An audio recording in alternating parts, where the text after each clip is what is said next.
So, my wife and I are about to celebrate our 7th wedding anniversary. And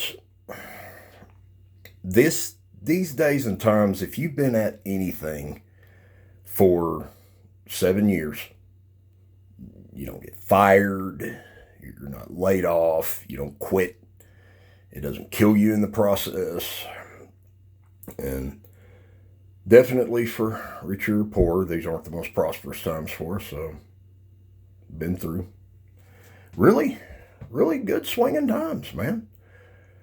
We were outside making a chicken pen, and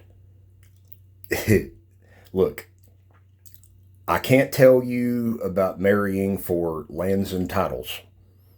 I know that that's how the world has worked since biblical times. Marrying for lands and titles. And brand new people walk in and try to climb up the corporate ladder by fucking somebody that's already up there. That goes on in every company I've ever worked for. Marrying for lands and titles is not something that gets any pay-per-view buys or sells any tickets, but it's still a popular sport.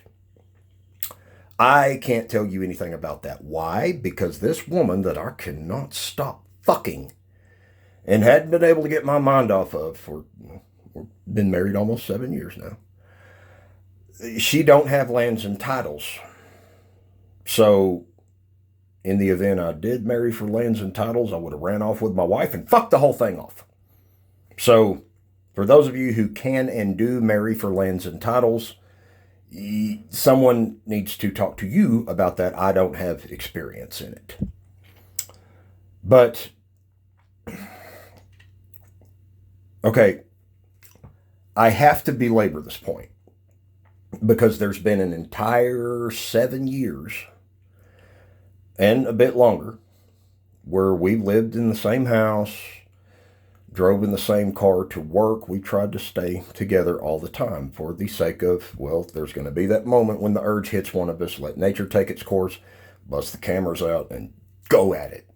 Just, we're a couple of nymphos. And we could talk about it exactly like that. I don't care if I'm rich. Why would I want to kill myself for J. Howard Marshall money when I already have my Anna Nicole? You know, we're writing a graphic smut novel about our life together, and we can't quit writing just pieces of it. Don't know when it's going to be finished, but there will come these moments. And any marriage that I have seen last over 10 years, I've seen it. I've watched this happen. It happens. You live in close quarters with anyone. What do you think fights in prisons are about? Okay? What do you think the people who live in solitude, sometimes that sounds really attractive. Listen, there will come those moments where Sam Kinison was right. And for those of you who don't know who that was, I'm going to reenact it for a little bit. I'll never do him justice, but what's your name, Lou? Lou, you ever been married? Do me a favor, will you? If you ever think you find the right one and you want to settle down and start a family, do me a favor, will you? Remember this face. Oh! Oh! It's going to be your face every day. Hey, you over there, you been married? Show him the face! Show it to him! Oh! It is the face of hell, Lou. Right. All right. That's true. I mean, it's not always all sunshine and rainbows, but okay, think about it. Think about this. You can't spend all the time you have awake fucking. Now, I don't know who or how people got here. I don't know how old the earth is. I don't know, but if you believe that in the beginning God created the heaven and the earth, so this all-knowing being who can predict everything that's going to happen from here to the end of time decides he's going to create a man and a woman who looks like we do and turn them loose. He sees everything. So one thing he knew is that he was going to watch them fucking. I don't know if that's the only thing he was thinking about. I don't pretend to know the mind of God, but I know by deductive reasoning, he knew he was going to be watching them fuck. And I know he didn't turn his head because later in the book, he cusses Israel out for what they did with their dicks. He saw it all. God's watching you. So, for some reason, this guy makes it to where we cannot spend our entire lives fucking. So, that's my complaint about this design. Since it can't be that way, and at some point the fucking stops, you have all of those moments in between fuckings that something else has to happen. Well, we fill those hours with work. We fill those hours with, I don't know, washing dishes, cooking, whatever. Sometimes a lot of that shit gets complicated when you involve another person with a different idea. And those moments happen. Those Sam Kinison moments happen. Somebody shoot me! This isn't a life, I'm in hell! Oh! Oh! You know, it happens. What you need to do as a man, best advice I can give anybody. Yeah, I put in all the screws on that chicken pen. I cut a lot of the chicken wire. I cut the boards. I did exactly what she told me to with her sitting there, because when her and her dad talk about chickens, I'm not the professional, okay? When I'm in the room with someone who is a professional, and I'm not the professional, I shut the fuck up. I operate from here down. This is the same thing you need to do when a woman is trying to tell you how to eat her pussy. Most rewarding thing you'll ever do in your life, I promise you. Anyway, so the thing that you need to do in those moments when you cannot be fucking, you have to be useful to her. And I mean very useful. That means whatever you thought you were going to be doing, if she steps in and has another idea, you get it for her immediately. But not all the time. Sometimes give her shit, you know. Don't just be that easy. There's an art to this. But once you get that down, you need to be ultimately useful to her. And if you got any money, fork it over, motherfucker. Just fork it up. Why? Because you name me one thing in this world you would rather be doing besides fucking. There's not none. There's nothing better. And, well, fucking is not jacking off. You need the woman, right? And don't tell me you don't, because the millions of views that these porn sites get, some of that is you holy rollers in church acting like you never touched this stuff and, you know, making a vendetta against it and trying to make it illegal. Some of you lying motherfuckers are watching porn, aren't you? Numbers don't lie. Anyway, it's about the woman. It's about that woman making you think, man, I'd fly 2,000 miles at my own expense to be that dude for 5 fucking minutes. Oh, my wife does that for me. And it's what I'm going to look for with my money and my time. I've already got it. It's the ultimate thing. Don't fuck it off. She is everything. There's a Mexican proverb, the house is not held up by bricks or mortar. It's held up by a woman.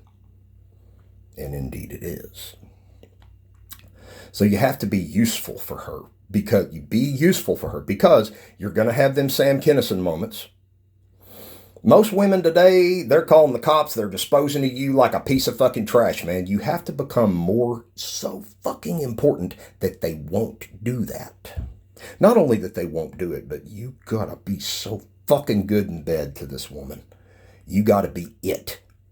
That she's not gonna want to do without that. And within 48 hours of the Sam Kinison moment, she's gonna go down on you like a fucking professional. You gotta have it like that. So you can't just look at a woman and think, well, she's attractive, and then go after that. You may not have it. You got to have the it factor. And here's what I mean by the it factor.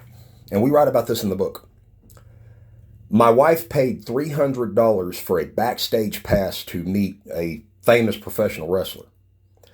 She's 4'11". She comes up to his belt buckle. She goes in that photo booth. She comes out. She's like, I need to find a bathroom. She just nutted all over herself. The dude touched her and she orgasmed. She got to actually touch a guy she met on TV. Now, this is not a completely foreign thing. I've seen women jump up on stage and kiss famous musicians, and, you know, it's not, but I'm not jealous because, you know, I've walked up to her behind her in the bathroom and I bit her right here.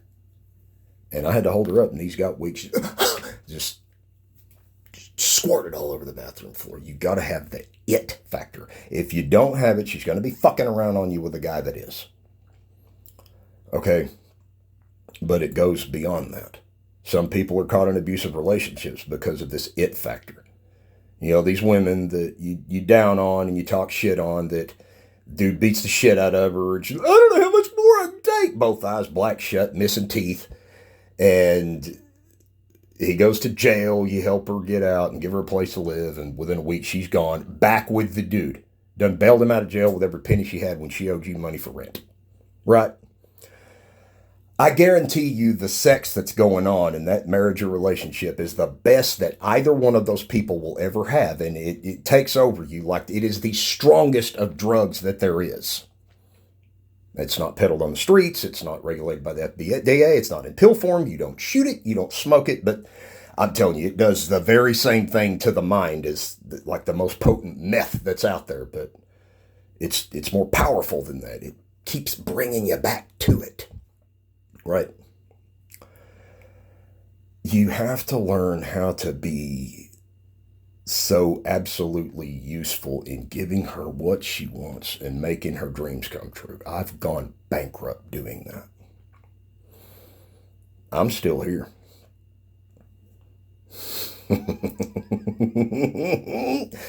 And I'm going to be tearing that shit up. And see, I just took my shot this morning.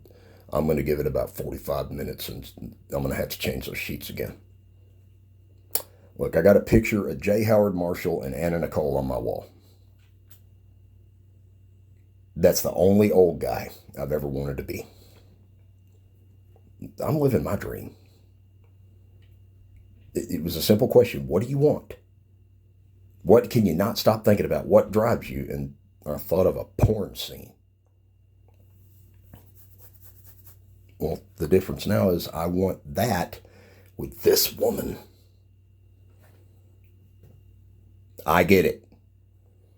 So everything in the world comes with a price. Pay the fucking price, man. Don't be a thief. There's nothing more important than the woman. And for those of you religious freaks that try to tell me that, look, first of all, don't try to tell me what that book says. I've read it more than you, but you couldn't tell by the way I talk. But we're supposed to love our wives as Christ loved the church. That means whatever stupid shit she does, you pay for it. And it's still all about her and the next day. Just to be with you, I'd give anything. There's no price I would not pay, no. You got to pay up, fellas. Give her what she needs. Make her life a fairy tale. And if you're with a rare kind of woman that can appreciate that, you'll have a happy life, a happy marriage. Most of the time. It'll be worth it. Most women, they'll run right all over you when you do that. They'll take you for there's a lot of fucking trash out there, especially women that grew up in the United States. We just import a foreign girl or something. It's just, men or women in the United States are just not marriage material anymore. We're the worst in divorce rate and getting our kids taken away by the government. So, yeah, what I've got going on is kind of rare anymore. So that's why I thought I should make a 15-minute video. Good God. I hope I said something that helps and is actually useful. And if you're going through a hard time in a marriage that's worth keeping, I hope that helps somebody, because that could be an awful expensive breakup, man. Oh, God. So this could be investment advice, too. You're welcome.